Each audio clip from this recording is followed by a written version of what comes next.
नमस्कार दोस्तों, SM news live 24 में मैं श्वेता आप सभी का स्वागत करती हूँ। आज हम फिर एक बार खास मुलाकात का इस कार्यक्रम को लाए हैं, जिसमें हम लोकसभा चुनाव को लेके काफ़ी सारी चर्चा करेंगे। जैसा आप सभी को पता है कि सभी पार्टियाँ अपने प्रचार में लग चुकी है। कांग्रेस, बीजेपी के अलावा जो अन्य उम्मीदवार हैं, उनका प्रचार किस प्रकार है, उसी में से एक उम्मीदवार से हम खास चर्चा करेंगे। एडवोकेट सूरज बलराम मिश्रा, जो कि कुणबी बहुजन स्वराज्य पार्टी से है। तो हम इनसे जानेंगे कि इनका प्रचार किस तरह से शुरू है, जनता का प्रतिसाद कैसा मिल रहा है और इन्हें क्या लगता है कि आगे चुनाव के बाद में किस तरह के ये रिजल्ट की उम्मीद रखते हैं। नमस्कार, मैं एडवोकेट सूरज मिश्रा कुणबी बहुजन स्वराज्य पार्टी की तरफ से उम्मीदवार हूँ। नागपुर लोकसभा चुनाव 10 का मैं उम्मीदवार हूँ। मेरा चुनाव चिन्ह है डायमंड और मैं बताना चाहता हूँ कि जनता से अपील भी करना चाहता हूँ कि इस बार जो चुनाव है वो चुनाव जो है वो आप लोगों के हाथ में है कि आप किस तरीके से इस चुनाव में चुनना चाहते हो, कि आपको किस उम्मीदवार को चुनना है, ये अब जनता के हाथ में है। जैसा हम आपसे जानना चाहेंगे कि प्रचार में काफ़ी ज़ोरों-शोरों से सभी उम्मीदवार लगे हैं, तो कांग्रेस, बीजेपी के अलावा अन्य जो उम्मीदवार हैं, इनका प्रचार कैसा शुरू है? कांग्रेस बीजेपी के अलावा जो बाकी के उम्मीदवार है उनका प्रचार कुछ इस प्रकार है कि उनको किसी प्रकार की पहले तो परमिशन नहीं है। उनको परमिशन में ज़बरदस्ती उलझाया जा रहा है। वो परमिशन के पीछे, क्योंकि आर्थिक स्थिति नहीं होने के कारण वो एकाएक किसी को भेज नहीं सकते कि आप जाओ आप जाओ आप जाओ। तो उनको जो है वो परमिशन के चक्कर में उलझा कर रख रहे हैं कि आपके पास में बैनर की परमिशन नहीं है, आपको कोई गाड़ी चलाने की परमिशन नहीं है, आप किसी सभा की आपको एकाएक परमिशन नहीं। तो इस प्रकार का चल रहा है, लेकिन फिर भी हम अपने अपने टक्कर में लगे हुए हैं। हम पब्लिक टू पब्लिक इंटरेक्ट हो रहे हैं, पब्लिक में जा रहे हैं, पब्लिक का हमको अच्छे से प्रतिसाद मिल रहा है और बहुत से पब्लिक की इच्छा है कि इस बार कोई नया चेहरा आना चाहिए, कोई युवा व्यक्ति आना चाहिए। तो पब्लिक का मत हमको मिल रहा है और पब्लिक का अच्छा सा सपोर्ट मिल रहा है हमको। जैसे हम ये भी जानना चाहेंगे कि आज घोषणा हो चुकी है जिन-जिन पार्टियों को उनके चुनाव चिन्ह मिले हैं, तो आज बैठक हुई है उस सेंट उर्सुला स्कूल में। उस बैठक के बाद में सभी को नंबर बदना घोषित कर दिए गए हैं। चुनाव चिन्ह का कौन-सी बटन दबाने पर कौन-से उम्मीदवार का विजय प्राप्त कर सकते हैं, इस चीज़ की नंबर दी गई है मत के लिए। तो हम जानना चाहेंगे कि आप इस विषय में थोड़ा बताएँ। सेंट उर्सुला स्कूल में बाकी रिटर्निंग ऑफिसर जो है वीपी नेटनकर सर, काफ़ी अच्छा मार्गदर्शन चल रहा है उनका और उनके मार्गदर्शन में बाकी ये सब हो रहा है। तो ईवीएम मशीन में तो जो है वो उन लोग आज सेटिंग कर रहे थे और सेटिंग के हिसाब से वो डेमो दिखा रहे थे। अब बाकी उसके आगे का तो हमको पता नहीं, बाकी डेमो हम देख कर के आए तो डेमो तो हमको बिल्कुल सही प्रतिसाद दिखा। अब उसके आगे ईवीएम मशीन में क्या है कैसा नहीं उसके बारे में हम आपको बता नहीं सकते कुछ। जी, आपका जो चुनाव चिन्ह है डायमंड, तो डायमंड बटन दबाने के लिए ये कौन से नंबर पर डायमंड बटन रखी गई है, जिससे अत्यधिक मतों से जनता आपको विजयी कर सके या अत्यधिक मत आपको प्राप्त हो? तो इस विषय में हम जानना चाहेंगे। वहाँ पे जो सबसे कम उम्र का अगर कोई कैंडिडेट है तो वो मैं हूँ और मेरा चुनाव चिन्ह डायमंड है और मशीन में 14वें नंबर पे मेरा चुनाव चिन्ह है। जी। हम आपसे ये भी जानना चाहेंगे जिस प्रकार सत्ता में कांग्रेस, बीजेपी में और भी यानी उम्मीदवार उम्मीदवार खड़े हुए हैं लोकसभा चुनाव के लिए, तो सीनियर सिटीज़न के हिसाब से देखा जाए तो ये काफ़ी सीनियर है। युवा को लेकर आप क्या किस तरीके से बदलाव चाहते हैं? जैसे इनको अनुभव काफ़ी है, इन्होंने आज तक जो कुछ भी किया, बीजेपी ने जो कुछ किया, वो काम की हम बहुत सराहना करते हैं और सभी को दिख रहे हैं कार्य और काफ़ी जनता का प्रतिसाद अभी तक हमने देखा कि बीजेपी की तरफ भी काफ़ी रहा है। तो इस विषय पे भी हम जानना चाहेंगे कि आपका क्या कहना है? जैसा कोई युवा उम्मीदवार चुनकर आता है, तो क्या वो उनके मुकाबले वैसे ही कार्य कर पाएँगा? एक युवा उम्मीदवार अगर चुनकर आता है तो टेक्नोलॉजी के हिसाब से सोचता है, जनता के हिसाब से सोचता है, अपने उस स्थिति के हिसाब से सोचता है कि जिस स्थिति से वो निकला है, जैसे उस स्थिति से हम लोग निकले, हम गरीबी से निकले हुए लोग हैं, तो हमको उस चीज़ का काफ़ी अनुभव है कि किस तरीके से अगर मार्गदर्शन नहीं मिलता है तो कहाँ पे वो स्टॉप हो जाता है। और युवा अगर आते हैं तो युवा अगर इस चीज़ को कंपटीशन बनाते हैं तो सबसे पहले फायदा जनता को होगा, क्योंकि सबसे पहले जितने लोग जो है सत्ताधारी जो इतने बैठे हुए हैं वो सबको अपना अपना एक डर रहेगा कि अब युवा लोग भी मैदान में आ गए। अनुभव क्या है, अनुभव तो इंसान अपने अनुभव से मुक्त होता है। अब जो इसके पास पावर है वो पावर कभी छोड़ना ही नहीं चाहता, तो युद्ध बेचारा आगे कैसे आएगा, इसलिए युद्ध आगे नहीं आ पा रहा। सबसे बड़ी बात शिक्षा है उसमें। आपका सबसे बड़ा मुद्दा क्या है? किस चीज़ को लेके आप चाहते हो कि इस मुद्दे को लेके समाज में बदलाव लाना बेहद ज़रूरी है, जो आप करना चाहोगे आगे आकर? हम लोग आगे आकर के समाज में सबसे पहले तो हम स्कूलों पे फोकस डालेंगे। सबसे पहले हमारा जो वो रहेगा वो स्कूलों पे फोकस रहेगा कि स्कूल जो है, अगर गवर्नमेंट स्कूल अगर प्राइवेट जैसी बनती है और फीस अगर सरकारी लगती है, तो हर किसी के जो माँ बाप है उनकी इच्छा होगी कि हमारा बच्चा पढ़ लिख कर आगे बढ़े। आज हम एक KG 1 के एक नर्सरी के बच्चे की फीस सुनते हैं तो हमको ऐसा लगता है कि हम आज कितने पढ़ाई लिखाई करा रहे हैं। हर गरीब व्यक्ति जो है वो अपने आप में सिर्फ बच्चों की पढ़ाई को लेकर सबसे पहले तो परेशान हो, अपने बच्चों की पढ़ाई को लेकर है। KG 1 के बच्चे की फीस सुनने जाता है वो तो 30,000 40,000 ट्रैवलिंग पकड़ के 60,000। अब 60,000 रुपए वो व्यक्ति 10,000 रुपए महीना कमाने वाला 60,000 रुपए साल के कहाँ से लाएगा? घर चलाएगा, दवाखाना देखेगा, अपने बच्चों की पढ़ाई लिखाई देखेगा। इस चक्कर में वो बच्चों को पढ़ा लिखा नहीं पाता। बच्चे सरकारी स्कूल में जाते हैं, सरकारी कर्मचारी जो है वहाँ पे उनकी जो पढ़ाई का तरीका है वो उस तरीके से स्ट्रिक्टली नहीं होता, बच्चे पढ़ नहीं पाते। अब जब बच्चे पढ़ नहीं पाते तो वो बच्चे पीछे रह जाते हैं। शिक्षा के अलावा और किन चीज़ों में आप बदलाव लाना चाहते हो जो समाज के लिए बहुत ज़रूरी है? शिक्षा तो महत्वपूर्ण पार्ट है ही हमारे समाज का, लेकिन शिक्षा के अलावा भी है, बहुत से मुद्दे हैं जिन्हें लेकर काफ़ी सारे जो उम्मीदवार हैं वो चर्चा करते हैं। कोई किसी का मुद्दा है कर्ज माफ़ी को लेके, किसी का मुद्दा बेरोज़गारी को लेकर है, किसी का मुद्दा है देश के विकास को लेकर। तो इसके अलावा आप और कौन से महत्वपूर्ण मुद्दे पे चाहोगे कि बदलाव आना चाहिए, ये समाज में बेहद ज़रूरी है? मैं चाहता हूँ कि पहले तो स्वतंत्र विदर्भ होना चाहिए, क्योंकि जब विदर्भ स्वतंत्र होगा तो हमारे यहाँ का कोयला, हमारे यहाँ का पानी, सब कुछ हमारे यहाँ का, और सबसे ज़्यादा बिजली महंगी हमारे यहाँ पे है। हमारे अगर विदर्भ अलग होता है तो हम इतनी बिजली पैदा कर सकते हैं कि हम बिजली बेचकर ही अपने नागपुर को बहुत अच्छे से चला सकते हैं। बाकी तो दूर की बात है। तो सबसे पहले जो है वो विदर्भ अलग होना चाहिए। विदर्भ अलग होने से बच्चों की शिक्षा अच्छी होगी, बच्चों को जो है युवाओं को रोजगार मिलेगा, और ये सब है। तो विदर्भ अलग होना चाहिए, सबसे पहले महंगाई कम होनी चाहिए। आपको क्या लगता है बेरोज़गारी का मुख्य कारण क्या है? बेरोजगारी का मुख्य कारण है कि उनको, जैसे अभी हम लोग देख रहे हैं लोगों के, हम और भी पार्टियों के भाषण सुनते हैं, तो वो यदि 10,000 नौकरी अगर वहाँ मियान में निकलती है तो वो सीधा बताते हैं कि हमने युवाओं को 1 लाख नौकरी दी, हमने युवाओं को 60,000 नौकरी दी। किसी भाषण में बताते हैं हमने युवाओं को 30,000 नौकरी दी, किसी भाषण में 1 लाख, किसी भाषण में 10 लाख। तो आप अलग अलग अलग अलग कर करके आप ये नौकरियां देने की बात कर रहे हो, और युवा फिर बेरोजगार क्यों है?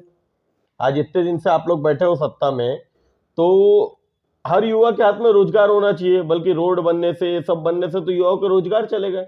उल्टा मुझको तो लगता है कि जो कर्मचारी है, जो इंजीनियर है, जो ठेकेदार है, उनके रोजगार और ज्यादा बढ़ गए, क्योंकि उसी रोड को खोदना है, फिर उसी में पाइप डालना है, फिर जनता को विकास दिखाना है, फिर उसी रोड को खोदना है, फिर उसमें कुछ ना कुछ पाइपलाइन डालना है, फिर विकास दिखाना है। तो ये जो पैसा, ये पैसा है जनता का, ये पैसा किसी नेता का नहीं है, ये पैसा किसी सरकार का नहीं है, ये पूरा पैसा सिर्फ जनता का है। और जनता को उसी चीज के लिए धोखा दिया जा रहा है। जनता को दिख रहा है कि रोड बन गए, ये बन गए, कल वही रोड खुदते हुए दिख रहे हैं। तो एक बार में जब प्रॉपर काम ही नहीं हो पा रहा तो इसको हम विकास थोड़ी ना बोलेंगे। बार बार हम अगर वही वही वही वही काम करेंगे तो इसको, ये विकास नहीं हुआ ना। ये विकास तो ना, रोड बनाना ही कोई विकास थोड़ी ना है। गरीब कोई रोड पे आके सोने वाला थोड़ी ना है। अरे गरीब के लिए सबसे बड़ी 3 चीजें, रोटी, कपड़ा और मकान। उसके मकान की हालत इतनी क्रस्त है कि अभी ये जो आवास योजना जो निकली, इसमें हमको बताया गया कि युवाओं को, ये जो जिनके पास घर नहीं है उनको हम घर देंगे, सब्सिडी देंगे। आज वो प्राइवेट हो गया। आज वहां जाने के लिए वहां पे एक प्राइवेट जैसी डिमांड है। तो ये सिर्फ एक दिखावे के लिए बताया गया कि इतने प्रकार के घर हमने आवास योजना के अंतर्गत निकाले। आप जाकर के देखो, पूरा प्राइवेट हो चुका है। वहां जाने के बाद वो सीधा बोलते हैं कि आप 4 लाख रुपए दो, आप 3 लाख रुपए दो, आप 2 लाख रुपए दो, और आपको ये इंस्टॉलमेंट भरना है। तो वो पूरा प्राइवेट ही इसके हाथ में है। तो अभी कहां से वो आवास योजना रह गया? आवास योजना में शुरुआत में आपने लोगों को घर दिए, किसी किसी को दिए और किसी किसी को नहीं दिए। अब जिनकी वहां सेटिंग थी उसको मिले, जिसकी नहीं थी वो नहीं मिले। वो बेचारे तो रह गए वैसे के वैसे, और उनके पैसे भी डूब गए जो 2-2 हजार रुपए उन्होंने भरे। तो ये कोई विकास तो नहीं हुआ, ये तो बिल्डरों की तरक्की हो गई। जिस तरह आप कह रहे हो आवास योजना को लेकर, तो कई लाभार्थी है जो उसका लाभ भी ले रहे हैं, और कई ऐसे भी लोग हैं जो आवास योजना के माध्यम से अपना जीवन निर्वाह कर रहे हैं। अब हम आपसे ये जानना चाहते हैं कि जिस प्रकार विपक्ष के द्वारा सड़कें बनाई गई है, विपक्ष के द्वारा समुद्री महामार्ग बनाया गया है, कई जगह डेवलपमेंट हुआ है और जनता इस बात को सराहना भी कर रही है, तो आपका इस विषय पे क्या कहना है? वो डेवलपमेंट अभी आपको दिख रहा है इलेक्शन के समय में, आप जाकर के देखो बहुत सारे जो रोड बने हुए थे वो रोड में फिर से खुदाई चालू है, फिर से वहां पे पाइप आ गए और फिर से वहां पाइप डाले जा रहे हैं। तो जब पहली बार जब रोड बना उस वक्त नहीं दिखा गया कि यहाँ पाइप की कमी थी या किसी चीज की कमी थी। पैसा तो जनता का गया ना, जितना पैसा था जनता का गया। आप लोग टैक्स लगाते हो, जनता का पैसा, महंगाई बढ़ाते हो, जनता का पैसा, पेट्रोल डीजल के दाम बढ़ा दिए, जनता का पैसा, सिलेंडर के दाम बढ़ा दिए, पर जनता का पैसा। तो यही जनता का पैसा आप कहाँ पे यूज कर रहे हो? उसी को खोदने के लिए बार बार, उसी में पाइपलाइन डालने के लिए, उसी में गटर लाइन डालने के लिए। तो जब पहली बार जब वो रोड बना था तो क्या उस वक्त वहां के इंजीनियरों को नहीं समझा क्या, वहां के ठेकेदारों को नहीं समझा क्या, वहां के नेताओं को नहीं समझा क्या? तब सबको समझना चाहिए था ना कि इस प्रकार जो है रोड की हमको तरक्की इस तरीके से करना है। आप उसको बार बार खोदोगे, बार बार डालोगे, बार बार खोदोगे, बार बार वही पाइपलाइन डालोगे, तो ये तो गलत है ना। मुझे बताइए, आज सबसे बड़ा जो मुद्दा उठा है वह पक्ष और विपक्ष को लेके, तो सबसे बड़ा मुद्दा ये है कि जहाँ पे कुछ बातें ऐसी रखी जा रही है कि प्रचार को लेकर विपक्ष जोरों शोरों से प्रचार कर रही है और जो बाकी उम्मीदवार है उन्हें किसी प्रकार की स्वतंत्रता नहीं दी जा रही है। तो आप भी एक उम्मीदवार हो, तो आपको कितनी स्वतंत्रता प्राप्त हुई है और आपको किन किन तकलीफों का सामना करना पड़ा है जब आपने स्वतंत्र रूप से प्रचार करने की कोशिश की है? मैंने स्वतंत्र रूप से जब प्रचार करने की कोशिश की तो पहले तो हमको परमिशनों में उलझाया गया, उसके बाद में हमको एक बैनरों की भी परमिशन नहीं मिली। और दूसरी बात, मेरा इस राजनीति में आने का कारण यह है कि मैं अब जनता का शोषण होते नहीं देख सकता। जनता का बहुत शोषण, वो बोलते हैं जब तक मैदान में उतरो नहीं तब तक गहराई का पता नहीं चलता। जब मैं मैदान में उतरा तो मेरे को सही से पता चला कि एक्चुअली जनता जो है वो त्रस्त कैसे है, जनता जो त्रस्त हो रही है वो किस लिए हो रही है। और डॉक्टर भीमराव अंबेडकर जी ने एक बहुत अच्छी बात की थी, राजनीति में हिस्सा न लेना सबसे बड़ा दंड है, क्योंकि अयोग्य व्यक्ति आप पर शासन करने लगता है। तो इस प्रकार के जो है डॉक्टर भीमराव अंबेडकर भी जब युवा थे तो वो जोश से आए थे, और जब जोश से आए तो उन्होंने सब कुछ बदल के रख दिया। आज डॉक्टर भीमराव अंबेडकर ने इतना बड़ा संविधान लिख दिया जिसके कारण हम लोगों को स्वतंत्रता है, हम स्वतंत्रता से बोल पा रहे हैं। वो डॉक्टर भीमराव अंबेडकर का सबसे बड़ा हमारे पे एक एहसान है जो आज उन्होंने हम सब पर किया है, सभी देशवासियों पे किया है। यहाँ तक कि देश नहीं विदेश के लोग भी उनका नाम लेते हैं कि आज स्वतंत्रता से बोलने का जो अधिकार है वो हमको डॉक्टर भीमराव अंबेडकर जी ने दिया है। और इसके लिए हमको बहुत घमंड और बहुत गर्व है कि हमको डॉक्टर भीमराव अंबेडकर जी के माध्यम से आज हमको बोलने का स्वतंत्रता से पूरा हमको मौका मिला है। आपको क्यों ऐसा लगता है कि युवा को आगे आकर अब राजनीति में उतरना चाहिए और युवाओं का कितना ज्यादा महत्व है राजनीति में? आपको क्यों ऐसा लगता है? जब तक युवा मैदान में उतरेगा नहीं तब तक कोई पावर अपना छोड़ने को तैयार रहेगा ही नहीं, क्योंकि पावरफुल व्यक्ति अपना पावर कभी छोड़ना ही नहीं चाहता। वो क्योंकि ये जो गरीब लोग है ये इनका वोट बैंक है। ये लोग अगर शिक्षा से वंचित रहेंगे तभी तो इनकी दुकानदारी चलेंगी। अब वो शिक्षा से उनको वंचित तो रखना ही पड़ेगा, शिक्षा से अगर उनको वंचित नहीं रखा तो इनकी दुकानदारी चलने नहीं वाली। आज की तारीख में 200-200, 500-500 रुपए दे करके तुम लोगों को अपने प्रचार में लेकर के आते हो। किसी पार्टियों का नाम नहीं लूंगा, ना कांग्रेस का, ना बीजेपी का, ना किसी अन्य पार्टी का। आप 200-200, 400-400, 500-500 के चक्कर में आप उनके प्रचार में चले जाते हो। और औरतें लोगों का सोचना ऐसा है कि हम लोग घर में खाली पीली बैठे तो चलो प्रचार करने जाए। अरे तो आपके 12 महीने की रोजी रोटी है क्या ये? अगर आपको 12 महीने अगर रोजी रोटी मिलती है तो आप बिल्कुल किसी के भी प्रचार में जाइए, आपको पूरा अधिकार है। अगर 12 महीने अगर आपको रोजी रोटी मिलती है तो आप बिल्कुल जाइए। आज 200-200, 500-500 रुपए के चक्कर में आज अपना ईमान धर्म आप लोग बेच देते हो। आपको मालूम है आप 5 साल के लिए पीछे जा रहे हो, और जब 5 साल के लिए जब पीछे जाते हो तो फिर वही आपको फिर से वही बोलते हो आप लोग कि आप देश का विकास नहीं हुआ, ये नेता ने ये काम नहीं किया, वो नेता ने वो काम नहीं किया। तो क्यों? क्योंकि आपने उसको बढ़ावा दिया, आपने उसके 200, 300, 500 के चक्कर में आप लोग गए और आपने उस चक्कर में आपने उसका अपना वोट उसको बेचा, आपने अपना ईमान उसको बेचा, आपने अपने बच्चे का भविष्य उसको बेचा। इसलिए अभी देश की जनता से मेरी अपील है कि अब तो भी जागो, उठो, बढ़ती महंगाई को लेकर आप क्या कहना चाहोगे? जिस प्रकार आम जनता आए दिन सड़कों पर निकलती है, बढ़ती महंगाई को लेकर नारेबाजी होते हैं, सिलेंडर के दाम से लेकर तो रसोई की हर चीजें महंगी हो चुकी है, तो इस विषय पर आपका क्या कहना है? मेरा इस विषय पर यह कहना है कि महंगाई जो है, आज महंगाई आसमान को छू रही है। गरीब और गरीब होते जाता है, रईस और रईस होते जाता है। किसी चीज के दाम बढ़ गए। आज मेयो मेडिकल देख ही लीजिए आप। पहले मेयो मेडिकल में ऐसा था कि जब सरकारी में हम इलाज करने के लिए जाते थे तो हमको पूरे मेडिसिन मुफ्त में मिलती थी, सर्दी खांसी हर चीज की दवा हमको मुफ्त में मिलती थी। आज वहां पे हमको मुफ्त में कुछ नहीं मिलता। एक 20 रुपए की चिट्ठी निकालो, डॉक्टर ने अपना प्रिस्क्रिप्शन लिख के दे दिया, वो आपको जाकर के बाहर से लेकर आना है। तो बताओ गवर्नमेंट ने आपको क्या सुविधा दी? आप वहां पर एडमिट होते हो तो एडमिट होने के बाद आधे से ज्यादा चीजें आपसे बाहर से मंगाई जाती है। तो गवर्नमेंट से आपको क्या सुविधा मिली? महंगाई बढ़ गई, करप्शन होता चला गया। वो लोग भी क्या करेंगे? जब इतना करप्शन है तो उन लोग भी क्या कर सकते हैं इस चीज के लिए? उन तक अगर चीजें पहुंचती है तो वो आएगा, और नहीं पहुंचती है तो नहीं आएंगी। रही बात सिलेंडर को, तो आज सिलेंडर को इतना महंगा कर दिया कि जिसकी हद नहीं।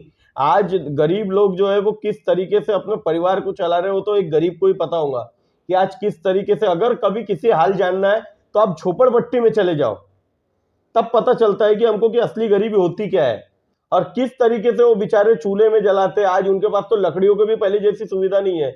पहले तो कम से कम लकड़ियों की सुविधा थी। 10 किलो 20 किलो 50 किलो लकड़ी लाते थे, अपने घर में रखते थे और शाम को वो भूसा वगैरह डाल करके खाना बनाते थे। आज ऐसा कुछ नहीं है। बेचारों को सिलेंडर लाना ही है, कर्जा करके लाए, कुछ भी करके लाए, सिलेंडर तो लाना ही है। बच्चों का पालन पोषण तो करना ही है। इस चक्कर में गरीब और गरीब है, और रईस होते जा रहा है। रईसों के घर में 4 सिलेंडर है, गरीब के घर में 1 सिलेंडर का उम्मीद नहीं है। युवाओं की बेरोजगारी का मुख्य कारण क्या है? युवाओं की बेरोजगारी का मुख्य कारण है कि युवा जो है उनको पहली बात तो ऐसा उलझा के रखा जाता है कि उनको कार्यकर्ता बना करके, किसी का प्रचारक बना करके, किसी का कुछ बना करके उसमें उसको उलझा कर रख दिया जाता है। पहले सबसे पहला कारण। दूसरा कारण है, अगर वो नौकरी की तलाश में जाता है तो सबसे पहले उसका एजुकेशन पूछेंगे। कोई भी कंपनी यदि किसी को, युवाओं को अगर देती है तो पहले तो उसका एजुकेशन पूछा जाएगा ना, कि भैया हम इतनी बड़ी कंपनी है, अगर हम इसका कोई भी अगर मुख्य पार्ट अगर आपको देते हैं कि आपको ये चीज समझना है, तो इस चीज के लिए आपको एजुकेशन कितना है, तो सबसे पहले तो एजुकेशन की तरफ वो देखा जाएगा। दूसरी बात, उसका टैलेंट आगे बढ़ना ही नहीं दिया जाता। आज हमारा जो देश का युवा है वो किसको देख के इंस्पायर हो रहा है? चाय वाले को, एक पांठेले वाले को, एक खर्रे वाले को। इसको देख करके ऐसा लगता है कि आज हमारे देश का युवा कौन सी तरफ तरक्की कर रहा है। आज इस तरीके से हमारे देश के युवाओं को भविष्य बिगाड़ा जा रहा है, हमारे देश को उलझा के रख दिया जा रहा है। टेक्नोलॉजी में अगर हमारे युवाओं को लेकर आते तो आज हमारा युवा आगे बढ़ता। हमारे युवा का एजुकेशन इसलिए नहीं हो पाता क्योंकि वो एक, जो उसके जो पिताजी होते हैं वो एकदम गरीब परिवार से होते हैं। अब 10,000 रुपए कमाने वाला व्यक्ति उसको कितनी शिक्षा देगा? उस चक्कर में उसके बच्चे को भी काम में निकलना पड़ता है, और बच्चा काम में निकला तो बेचारा करते करते करते करते 7-8 हजार और अपनी जवानी तक के 12-15 हजार का आदमी होकर रह जाता। वो उसके पिताजी का ही भविष्य नहीं बनने दिया तो बच्चे का कहां से बनेगा? अब जब उसका बच्चे का नहीं बनेगा तो उसके बच्चे का कहां से बनेगा? तो इस तरीके से डेवलप होने ही नहीं देना चाहते। जिस प्रकार आप एक युवा हो और साथ ही पेशे से अधिवक्ता हो और आप खासदार के लिए चुनाव लड़ रहे हो लोकसभा से, तो मैं आज जानना चाहूंगी कि आगे चल के हार जीत एक सेकंड पार्ट है। अब आप राजनीति में अगर उतरे हो तो आप आगे चल के समाज के लिए किस प्रकार के नए नए कदम लाना चाहोगे?